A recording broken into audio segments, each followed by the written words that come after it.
tigilan na natin ang pag-abuso sa ating kalikasan. Dahil ito rin ang sisira sa ating pinagkukuhaan ng yaman.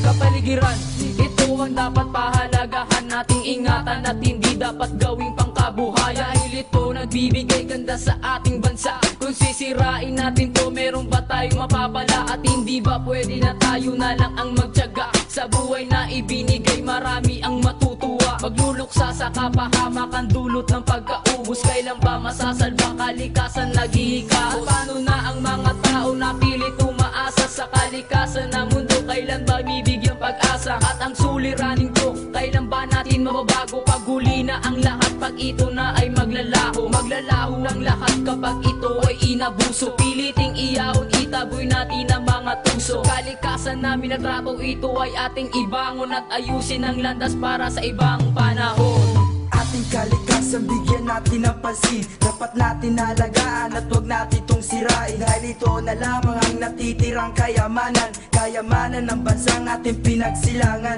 Hindi naman kailangang ubusin para tayo'y umunlad. Mga peste, mga kemikal na nakakasira ng sagad. At sagad na ang sama ng ating mangingisda. Mga pasabog sa karagatan, sila ang may pakana. At sa iba't iba naman nating mga kapuluhan, kakaiba mga sako na ang kanilang nararanasan.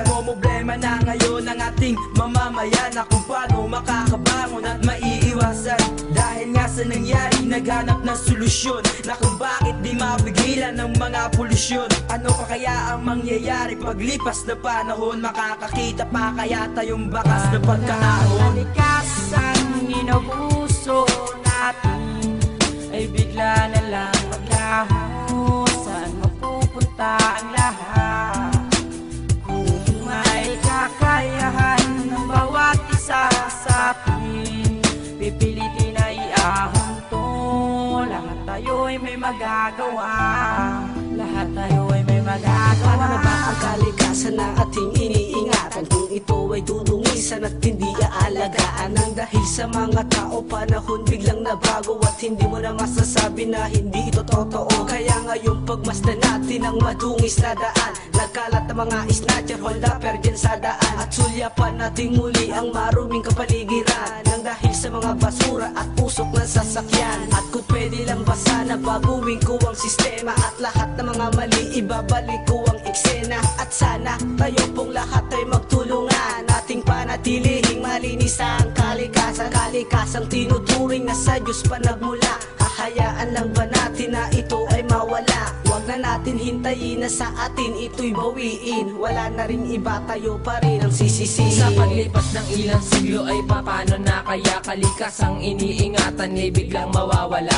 Paano na ang kagubatan, lupa at karagatan, kung ang bawat haligi ay meron ding nilalaman? At sa mga sakuna at pag-iba-iba ng klima, tayo ay maging handa, iwasan ang panghihina. Kahit ang ilan sa atin ay abuso't naninira, dapat ay maging malakas sa pighating nakakahiwa. Alagaan ng kapaligirang muntik ng masira, kung ayaw mong bumalik ang dulot ng pagkapinsala. Ingatan nating lubos ang mundo nating ikahos, sa sandaling buhay ng tao at tayo magtatapos. Mga naglagas ang puno at talamang nabulok, mga tubig nagdudumihan, may kitikit lamok. Ang problema natin do, kailan ba maisa sa ayos, kung bakit ang pananaw natin ay may pagkahinahos? Kalikasan inabuso natin ay bigla na lang maglaho. Saan mapupunta ang lahat? Kung may kakayahan ng bawat isa sa atin, pipilitin na iahon to. Lahat tayo ay may magagawa.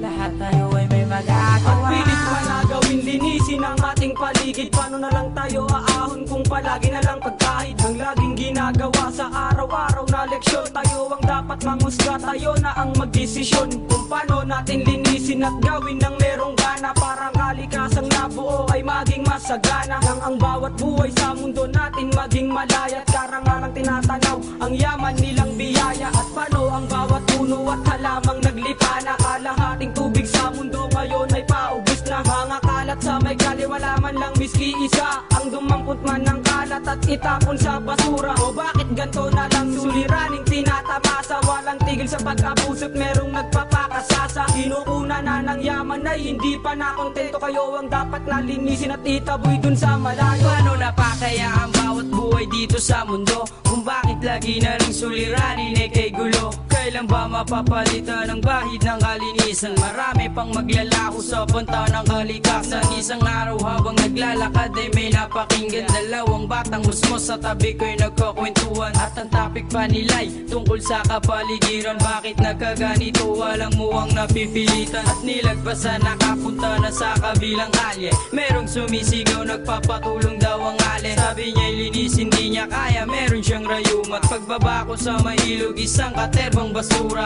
Ako ay nagulat, napaluha at napayuko. Pagtingin sa kanan ay putol lagas ng mga puno. At ako ay nabigla, napatingin sa itaas. Kinakausap ko ang Diyos kung meron pa ba itong lunas. Kalikasan, inabuso natin ay bigla na lang maglaho. Saan mapupunta ang lahat?